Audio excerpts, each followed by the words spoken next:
project stuff. Here's the car project stuff. I'm working on this wheel dolly, I guess you call it, or skate, or wheel skate, or dolly, skate dolly, whatever the hell it is. Anyways, it's a big ass roller skate. It's got 2 wheel buckets in it. Got about 80 pounds of welding wire into it. Flux core, of course. Look at that. Well, wait, where's the bead I ran? There. There's a bead. I ran a bead, flux core. 1 out of however many there is. So these are obviously wheelbarrow wheels. They're 300 pounds a piece, allegedly. Oops. These 2 pieces are part of the camper. They're not involved with this operation. But so anyways, we got these wheelbarrow for cheap because I found them on sale at Harbor Freight and I had an extra coupon. It made them less expensive than that. And got 2 diamond plate wheel buckets in here. We're going to load. Now you haven't seen this car yet. Well, one of you has, but the rest of you haven't. We're going to load this car back end up onto the wheel dollies, or onto this, whatever the hell this thing is, front end onto that dolly. I'm going to pull it out of the junkyard and up to where the wrecker can get it. Then the wrecker is going to haul it up to the shop because I'm not taking this mess on the road. And I think it would probably break the car in half if I did that anyway, so that's probably not a good idea. But basically, I just kind of made a wheel dolly out of a bunch of junk. And I could probably cut the front and the back off of it if I wanted to use just that section, maybe put some better tires on it, maybe make it a up-down type of deal. But for now, I'm just going to pick the back end of the car up with a 4x4 and a bunch of blocking and a couple of 20 or 30 jacks. And, well, you know it's a car, but you don't know what kind it is yet, Ford. But you don't know what model it is yet, which is going to be really interesting. Now, this has been a year in the making. I've been working on this thing, going out and working on it, going out and working on it, putting it back together, and doing all kinds of crazy stuff. So here's the culmination of that year. Hopefully, we're going to get out there, put the car, sit the back end of the car down this thing, winch the front end up on that, because if I pull too hard on it, it's going to break in half again. I had to weld the frame back together because it sat buried in the dirt for 40 years almost. Actually, it's 38 years. And we're going to drag this about 100 feet to where the wrecker will get it, because the wrecker guys won't come get it because it's not on the road. It's too far off the driveway and it's around a corner, so they can't reach it.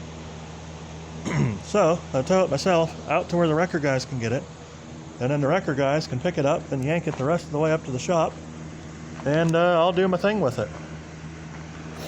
What we got here is these nuts are welded to a washer for extra strength, and then there's a double nut on it, and there's a washer welded into that side.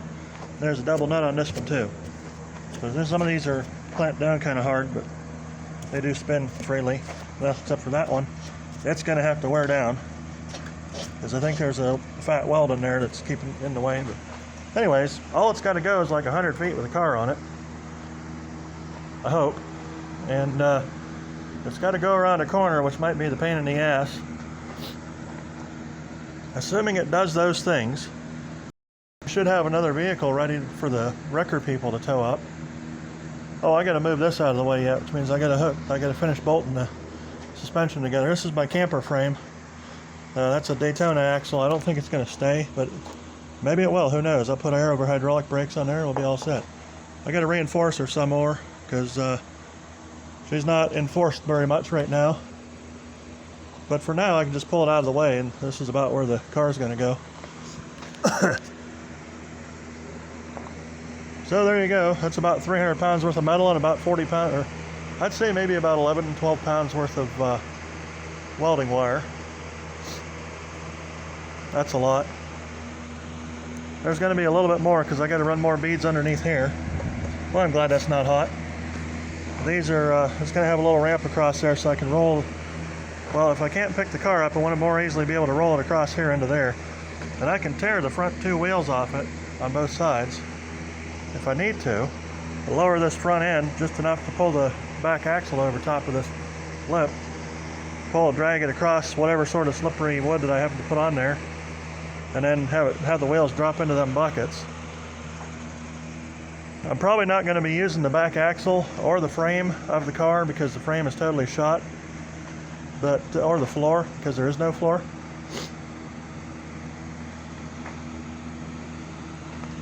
And around here, this is all L channel welded on both sides, and then wrap your corners. Wrap your corners, Hoss. And this is only welded a little bit. There's only a couple of beads on each one of these sides because it's not going to try to come up. It's going to try to go down, and I have to keep it from going down, which those L channels are going to do. I get your L channels here. I got to weld the back end of these. Yeah. Do I? I probably should, because I don't want this stupid thing falling through here, and then I got to waste another month dicking around with stuff to get back to the car. I mean, these welds ain't the greatest, but they do penetrate the metal. I mean, I've cut a few of them apart, and they're pretty damn solid. I've been skateboarding around on this thing. Like I said, it ain't going on the road anyway, so that's not gonna be